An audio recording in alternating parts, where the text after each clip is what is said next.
Hello friends, welcome back to my channel Anchala voice. तो आज की मेरी जो कहानी है उसका शीर्षक है मतलबी बेटा। रवि एक बहुत पढ़ा लिखा अच्छे घर से था। माता पिता ने उसकी पढ़ाई लिखाई में और ऐशो आराम में कोई कमी नहीं छोड़ी थी। बाद में वह एक बहुत बड़ी मल्टीनेशनल कंपनी में काम भी करने लगा। माता पिता को लगा अब बेटा जिम्मेदार हो गया है, इसकी शादी करवा देना चाहिए।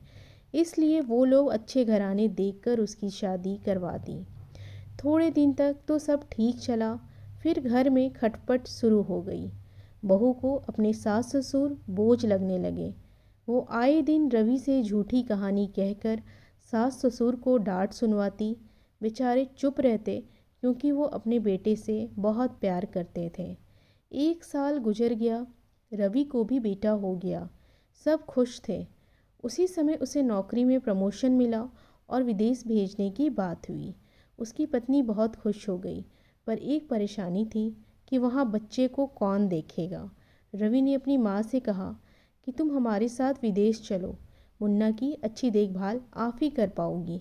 उसकी माँ ने मना कर दिया और कहा, बेटा यहाँ तेरे पिताजी अकेले हो जाएंगे, तुम लोग चले जाओ। पर पोते के प्यार में रवि के पिता ने अपनी पत्नी से कहा कि तुम चली जाओ, थोड़े दिन में मैं तुम्हें बुला लूँगा, मुन्ना की देखभाल हो जाएगी। उदास मन के साथ उसकी माँ उनके साथ विदेश चली गई। पर वहाँ जाते ही रवि और उसकी पत्नी बिल्कुल बदल गए और अपनी माँ को नौकरानी की तरह काम करवाने लगे। घर के फ़ोन कटवा दिए ताकि वो कहीं बात ना कर पाए। एक दिन घर में पार्टी चल रही थी, तभी रवि का फ़ोन बजा। सब पार्टी में मशगूल थे। तभी रवि की माँ की नज़र फ़ोन पे पड़ी। वो झट फ़ोन उठा ली। फ़ोन पे अपने पति की आवाज़ सुनकर वो रो पड़ी और सारी बात बता दी अपने पति से। गुस्से में वो उसी दिन विदेश जाने की टिकट करवा लिए। वहाँ पहुँचकर उनके पैरों तले ज़मीन खिसक गई।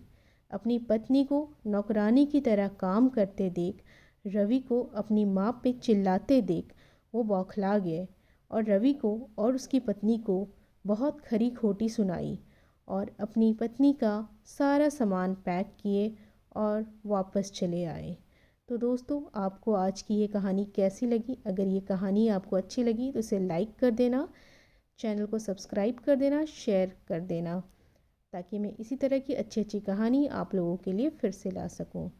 अलविदा।